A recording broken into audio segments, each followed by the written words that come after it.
नमस्कार, माय महाराष्ट्रीयन किचनमध्ये आपले सगळ्यांचे मनापासून स्वागत. आज आपण बनवूया गाजर, बीट आणि आवळा यापासून अतिशय हेल्दी असे सरबत.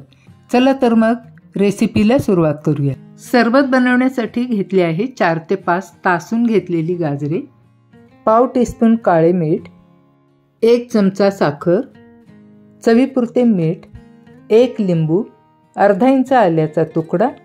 बीट घेतले आहे, पण यातले अर्धा बीटच आपल्याला सरबतासाठी वापरायचे आहे. त्यानंतर घेतले आहे 2 आवळे आणि 2 चिमूट काळी मिरी पावडर. एवढं साहित्य हे सरबत बनवण्यासाठी घेतले आहे. यासाठी आता मिक्सरचे मोठे भांडे घ्यायचे आहेत. त्यामध्ये प्रथम गाजराचे तुकडे करून घेतले आहेत ते घालूया.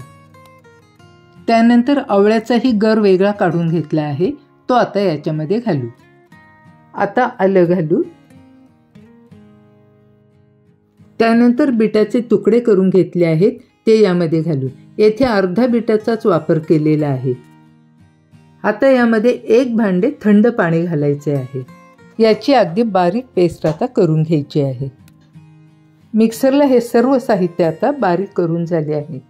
येथे 1 पांढरे आणि स्वच्छ असे पातळ कापड घेतले आहे आणि त्या कापडावरती हा सर्व मिक्सरमध्ये बारीक केलेला गर घातला आहे. झाकणामध्ये पाणी घालून तेही याच्यामध्ये घालायचे आहे.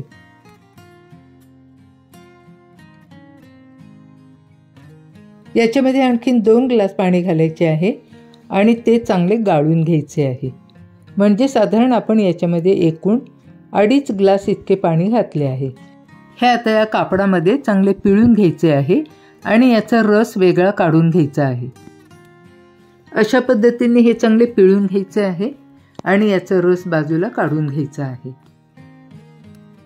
शिल्लक राहिलेला चोथा बाजूला ठेवायचा आहे. हे सगळे कापडातूनच गाळून घ्यायचे आहे, म्हणजे गाजर, बीट आणि आवळा याचे पार्टिकल्स याच्यामध्ये राहत नाहीत.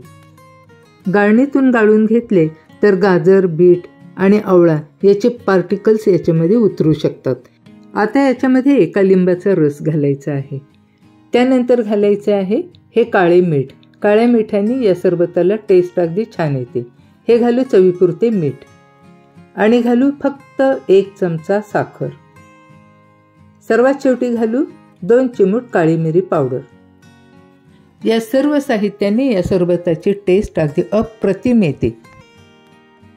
आता हे सर्व चांगले मिक्स करून घेऊ, म्हणजे यातली साखरही विरघळेल आणि हे सर्व साहित्य याच्यामध्ये अगदी एकजीव होईल. कोणतेही प्रिझर्वेटिव्ह नाही, कलर नाही, अगदी फ्रेश असे सरबत आता इथे तयार झाले आहे. घेतलेल्या सर्व साहित्यामध्ये एकूण मोठे मोठे असे 5 ग्लास सरबत येथे तयार झाले आहे. हे सरबत ज्यांना मधुमेह आहे त्यांना तर फारच उपयोगी आहे, कारण याच्यामध्ये साखरेचे प्रमाण अगदी नगण्य आहे.